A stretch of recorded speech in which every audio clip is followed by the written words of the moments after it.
ये बात तो सबको पता है कि मनुष्य के जीवन में सुख और दुख का आना जाना एक आम बात होती है। कभी कभी तो हमें इतनी अधिक खुशी मिलती है कि उसे शब्दों में बयान नहीं कर सकते, जबकि इसके ठीक उलट कभी कभी दुख भी हमारे जीवन में इतने अधिक आते हैं कि उस समय हम कुछ और सोचने या समझने के लायक नहीं रह पाते हैं।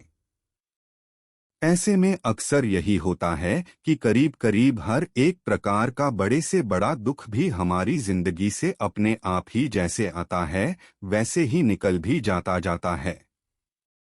लेकिन क्या आप जानते हैं कि सुख और दुख को लेकर दुनिया के बड़े से बड़े मनोवैज्ञानिकों का यही कहना है कि हर एक व्यक्ति के जीवन में सुख कम और दुख सबसे अधिक बार आते हैं, और यही कारण है कि व्यक्ति के जीवन में सुख से कहीं अधिक समय तक दुख कायम रहता है। मनोवैज्ञानिकों का कहना है कि कुछ दुख तो इस प्रकार के होते हैं कि वे जिंदगी भर पीछा नहीं छोड़ते। अगर हम किसी से पूछें कि सबसे बड़ा दुख क्या है,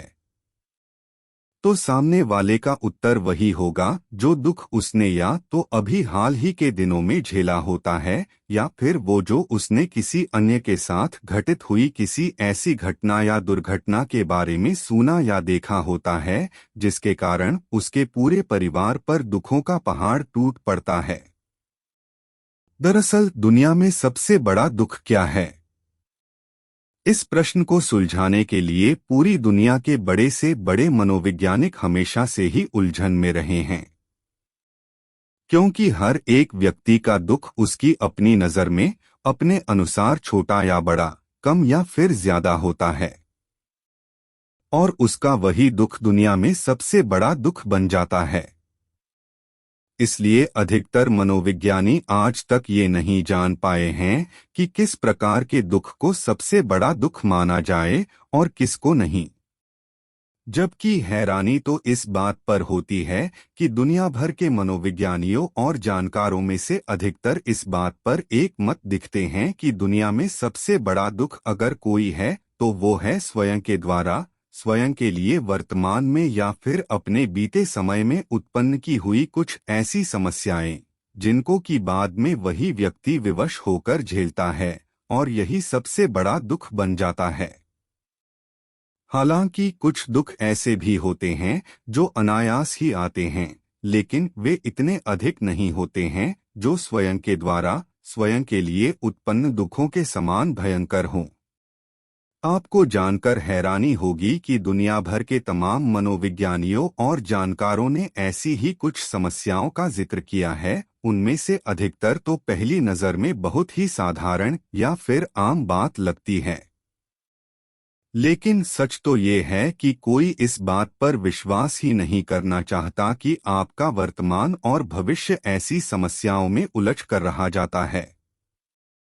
जिन अलग अलग समस्याओं का जिक्र करते हुए मनोविज्ञानियों ने उनकी सूची बनाई, उनमें से कुछ समस्याएं तो इस प्रकार से हैं कि हम उनके बारे में कभी सोच भी नहीं पाते कि भविष्य में हमें उनको झेलना भी पड़ सकता है। मनोवैज्ञानिकों के अनुसार नंबर 1 पर जो समस्या है, उसके अनुसार वही इंसान सबसे अधिक दुखी वही होता है जिसको कभी भी भौतिक सुख सुविधाओं से संतोष नहीं होता, क्योंकि ऐसा व्यक्ति लाख सुखों व विलासिताओं से घिरा क्यों न हो, उन्हें अधिक से अधिक पाने की लालसा में वह अपने को सुख और शांति से वंचित कर लेता है, और बाद में यही उसके सबसे दुख बन जाता है। नंबर 2 पर है कि वही इंसान सबसे अधिक दुखी होता है जो खुद पर आत्मविश्वास नहीं रखता और दूसरों के फैसलों का अधिक से अधिक समर्थन करता है।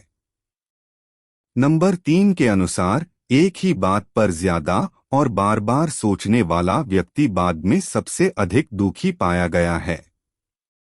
नंबर 4 कुछ इस प्रकार से है कि दुनिया में सबसे ज्यादा दुखी वे लोग होते हैं जिनको कब्ज बना रहता है और उनका पेट ठीक से साफ नहीं हो पाता। नंबर 5 पर ऐसे लोग होते हैं जो कर्ज में डूबे रहते हैं, क्योंकि ऐसे लोग हमेशा जिंदगी से समझौते करते रहते हैं और दबाव भरी जिंदगी गुजार देते हैं, और यही उनके लिए सबसे बड़ा दुख होता है।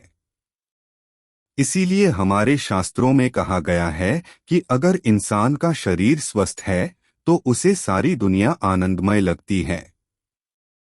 लेकिन अगर इंसान का शरीर स्वस्थ नहीं है तो उसे धन दौलत और यह पूरी दुनिया सब कुछ बेकार लगने लगती है। इसलिए दुनिया में सबसे बड़ा सुख हमारा अपना स्वस्थ शरीर ही होता है, और सबसे बड़ा दुख भी हमारे इसी बीमार शरीर के कारण ही झेलना होता है। जिंदगी चाहे कितने भी बुरे दौर से क्यों न गुजर रही हो, हमें हर दिन सुबह ईश्वर का धन्यवाद करना चाहिए कि उसी के कारण हमारे जीवन में आने वाला हर दिन एक ऐसा समय लेकर आता है जिसे हम और आप फिर से आरंभ करते हैं और खुशी खुशी गुजारते जाते हैं।